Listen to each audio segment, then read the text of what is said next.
Hello mga ka-KJ, this is your boy Kyo. I'm back after 5 years. Yan. Woo. Yan masasabi ko. Actually, before SB19 is SB19. Before Beanie is Beanie. Before yung mga P-pop. Actually, isa po tayo sa mga nauna dyan. Ayan. Na-busy tayo. Alam mo naman, nagtatrabaho tayo sa ibang bansa. Kailangan kumayod. So, without further ado, intro muna tayo. Siya, babayan.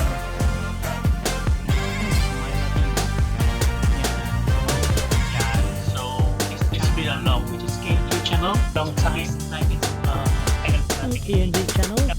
So, ngayon, i-react natin ng mga maybe soon, or December 20.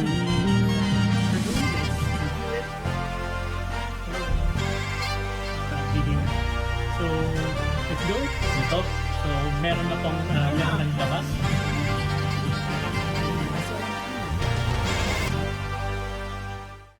Ayan, welcome back nga after 5 years mga ka-KJ. Sorry pero I was active. So nanood ako ng concert ng SB19 sa Singapore. So eto. And then na-upload din siya sa YouTube channel na to if you want to see yung mga interactions with the Mahalima. And then ano pa nga ba? Ano mo nangyari sa buhay ko after 5 years? Nagko-COVID, di ba? Yan. So, after 5 years ka ba? I don't know the exact date, but ayan nga. Pero, pasalamat pa rin tayo sa Diyos at buhay tayo. At kumakayod pa rin after 5 years. Namuti na yung buhok ko. At tumatanda na tayo, mga ka-KJ. And then, anyway, I'm back. At I heard na meron ng bagong girl group ang 1Z Entertainment. I was here before 1Z is a thing. And then I was here like naalala ko pa yung pagtatag era. Ayan yan. So before SB19 is SB19, sabi ko nga before Beanie is Beanie, I was here. So, yung mga kasabayan ko is yung K-pop sis, and then actually marami, pero maybe they was like me na hindi na active pero hindi na active sa social media pero nanonood pa rin sila for sure. And then without further ado, kwentuhan tayo sa next video ko. Pero ngayon excited na akong i-react ang bagong girl group ng 1Z Entertainment, which is Zonara. Yan. Actually, nakita ko ng mga photos nila. Maybe late na tong upload na to kasi medyo naninibago pa ako. Yan. So, may bago din akong ginagamit. Dati kasi phone lang ginagamit ko. Ngayon may OBS na. So, di ko alam kung gumagana tong audio ko. But without further ado guys, let's go! Ayan. Play. Woo! Yeah!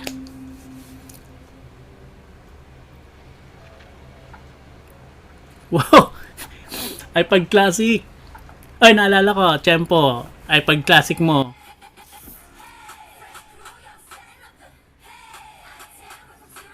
Actually, alam ko 7 members sila eh.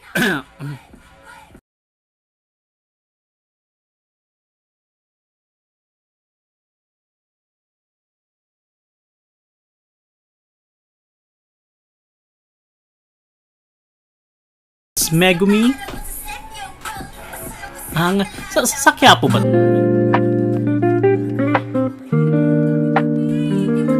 Wow.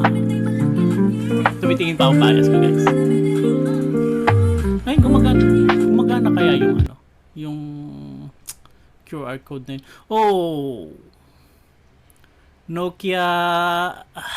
Alam ko kung si Chempo din ang may-ari ng Nokia na to. Alam ko si Kevin yata. So Sony Digicam, Motorola, ano, Razer, iPad, classic ba to? So ito iPhone, or ayun ko, ito Samsung ata. So ito Nokia, ito meron ako nito yung ano, music dati, ito BlackBerry. Wow. Hmm. So actually nakita ko yung outfit nila eh. So basically early 2000s guys. Mga ano, mga tito diyan, mga tito. Di ba ganito yung outfitan lalo na dati, yung mga emo days, yes. Eto, emo days, papakita ko. Yan.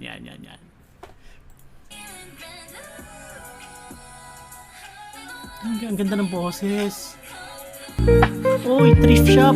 Ukay. Ah.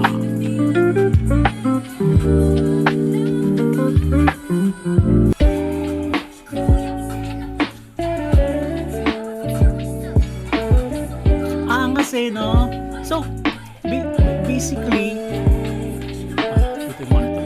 So, basically, ano, yung sound niya is more onto, late 90s, early 2000s pop music, you know?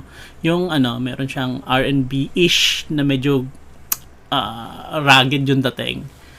So, kasi ngayon yung, ano, yung K-pop is more onto, how to say, pop, like, J-pop, yung QT and stuff, bubble pop, ganon. Pero eto medyo grunge yung dating, yung parang basta hindi ko ma-explain, pero all I can say is like early 2000s, which is my era, guys. Yes. Tsaka yung outfit nila, ganyan yung mga ano, yung mga girl lalo dati.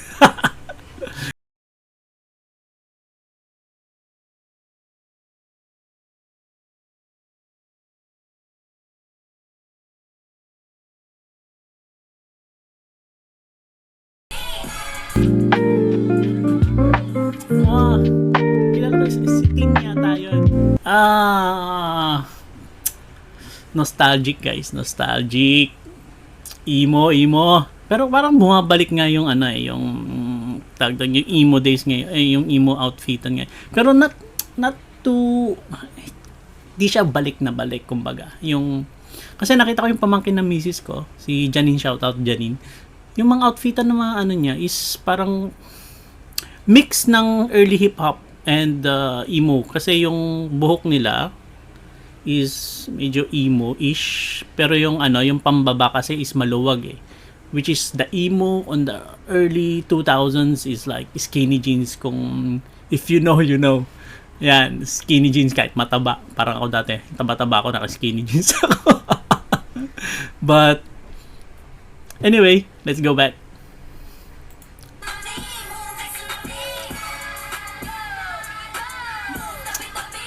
Angas ni ano, sino to? Eureka. Pero parang nakikita ko yan. Ito, bias record ko to siguro. Kasi na, ano eh, ano na, emo eh. Narinig ko na to guys narinig ko na to sa was, homecoming. Bias. Sorry misis. May bias na rin ako. Kung Pablo ka, Ella ako.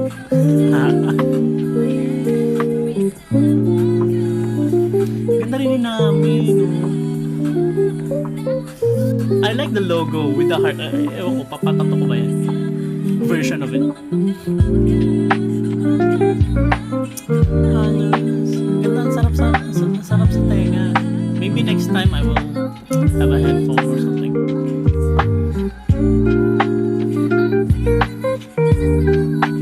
I was smiling.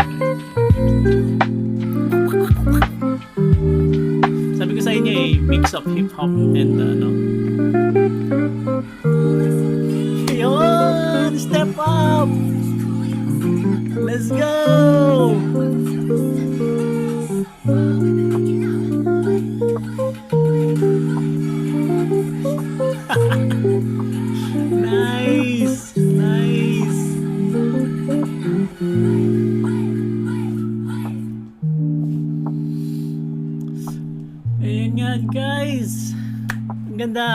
No. Ay, kung pwede ko na i-drop yung mic ko, guys. Ang galing. So, actually, so 1Z, congrats. Actually, this is a great girl group. Alagaan nyo sila. And so, sa mga sa mga, what do you call it, members. Yan. So, I heard na yung interview nila sa debut, one of them, I forgot who, said that it's a continuation of the dream of SB19, which is sabi nga para na rin dati kasi sinasabi ni, I don't know if Pablo, saying that kung hindi man nila ma-make it into, which actually they already make it in a global stage, but of course, like, the ceiling is very high. You need to dream higher than the sky. Sabi nga nila, parang kung magdi-dream ka na lang, yung pinakamataas na, di ba? So, yung dream nila is talagang break, which they already break, but further get into a global sensation, if you call it sensation, but in the global stage, like maybe on par with like mag-gym ka na nga kung Justin Bieber or ano, di ba, BTS or like that, or Blackpink. So why not, di ba? Kung hindi man nila siguro ma-make, kasi piling ko yun yung target eh. So kung hindi nila ma-make yun, so maybe, just maybe, Zonara will make it. So we will pass the baton to you guys if ever, because age, like me, right? So like me, I'm getting older. Like 5 years is quite a lot of time. So basically, tumatanda na rin sila, guys. Admit na natin yan. So is not really they're not getting younger. So parang tingnan mo yung stages ng ilang taon sila nag-start, di ba? So yung part na parang umakyat sila, tapos yung time na to, syempre medyo old na sila. At least yung Zonara kasi na-break na yung yung pinto nakabukas na. Diba? Nakabukas na siya eh. So papasok na lang sila. So from the members of Zonara, actually be grateful that you don't have to mapagdaanan yung mga napagdaanan SB19. I was there. Not I was there physically, but I was there. But the time na interview sila, they are di sila ginalang, parang binastos or whatsoever. Di nyo napagdaanan yon. So be grateful, enjoy. Don't be pressured, which is actually is hard to say. It's easy to say that you're not pressured, but in reality, it's really sabi nga ng interview, pressure. I don't know if there's a word pressure, but really be grateful. Take your time, but I know nobody's perfect, but be the great what do you call it, performer as you can be, because you're one of I know Beanie has made it as well sa mga blooms. So sana kaya din ng Zonara and even go to the higher level and maybe the best level that you can be. So after that, then you can pass the baton to others. That is, then maybe P-pop already break it. Maybe they're better than the other K-pop that already like on the rise, like Stray Kids or maybe Baby Monsters or whatsoever. So yon, tama ng daldal. Na-miss ko kayo, guys. So well, again, welcome back to my channel after 5 years of like sleeping. Not sleeping like literally, but my channel has been sleeping for 5 years. So again, I miss you guys, and then bye. Salamat. Thank you. Hopefully you click subscribe to my channel, KNJ channel.